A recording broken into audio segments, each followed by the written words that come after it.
ನೀನೊಂದು ಅಪರೂಪದ ಗೊಂಬೆ.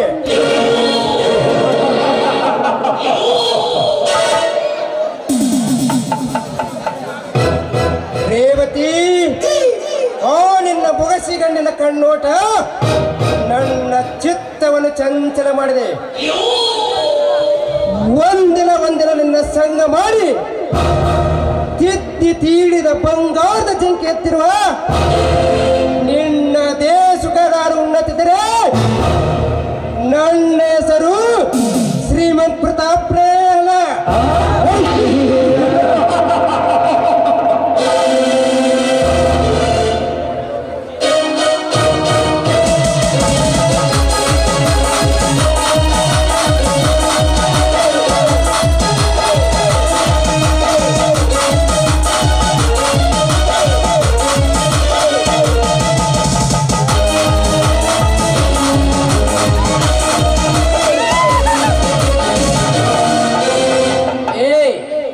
ಒಟ್ಟಿಸಿಕೊಂಡು ಬರುವ ಯಾರು ನೀನು? ಲೇ ಕುತ್ತೆ, ನೀನು ಯಾರಾದರೆ ನನಗೇನು? ನನಗೆ ಬೇಕಾಗಿರೋದು ನಿನ್ನ ಪ್ರಾಣ. ನಿನ್ನ ಪ್ರಾಣವನ್ನು ಪರಮಾತ್ಮ ಹತ್ರ ಪಾರ್ಸಲ್ ಮಾಡ್ಬೇಕಂದು ಪ್ರಾಣ ತೊಟ್ಟು ಬಂದಿರಲು ನಾನು ನಿನ್ನ ಪ್ರಾಣವನ್ನು ಕಾಪಾಡಬೇಕೆಂದೇ ಇಡೀ ಊರಿಗೆ ಬಂದರು. ನಿನ್ನನ್ನು ಜೀವಂತ ಬಿಡುವುದಿಲ್ಲ. ಇದು ನನ್ನ ಪೌರುಷ. ನಿನ್ನಿಗೆ ಮುಗಿದ್ರೆ ನಿನ್ನ ಆಯುಷ.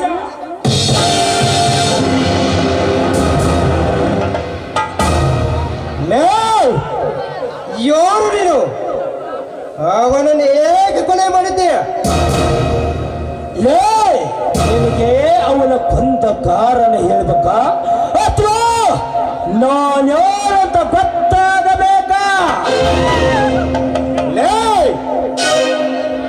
ಮೊದಲು ನೀನು ಯಾರಂತ ಹೇಳು, ಆಮೇಲೆ ಕಾರಣ ಹೇಳುವಂತೆ.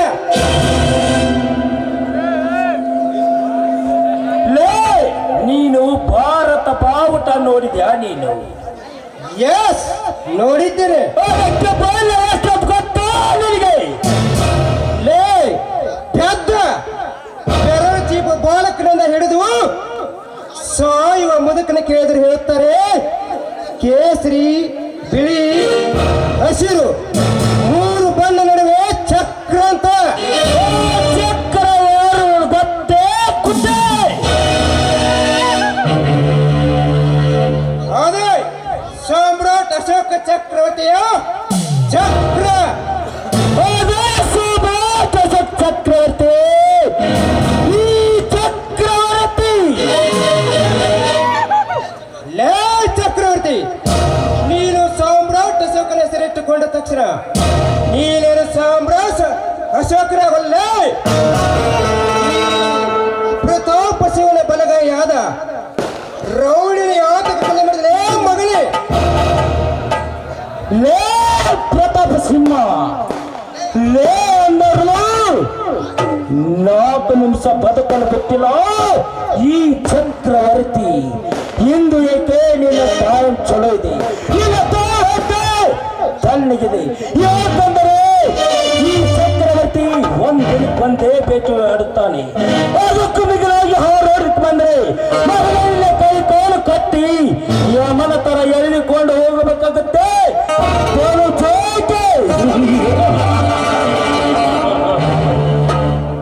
ಲೇ ಚಕ್ರವರ್ತಿ, ನಿನ್ನ ಪರುಷ, ನಿನ್ನ ಜಂಬದ ಮಾತಿಗೆ ಹೆದರಿ ಏಡಿ ಅಂತ ನಿಂತುಕೊಳ್ಳುತ್ತಾನೆ ಎಂದು ತಿಳಿದುಕೊಳ್ಳಬೇಡಲೇ.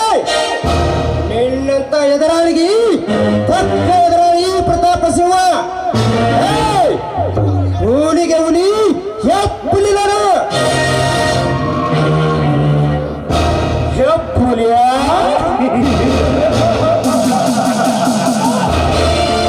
ಹೆಬ್ಬುಲಿ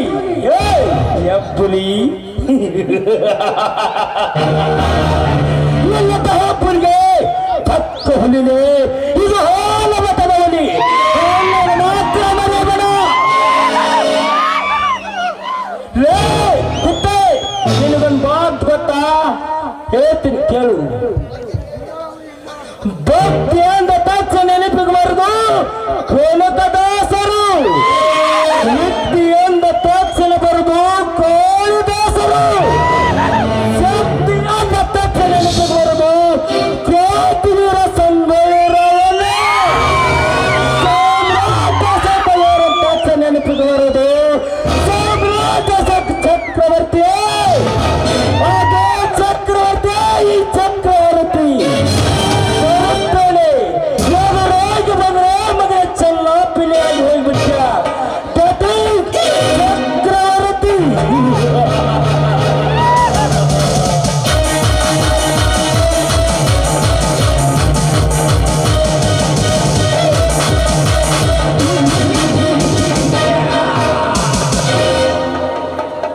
ಡ್ಯಾಟಿ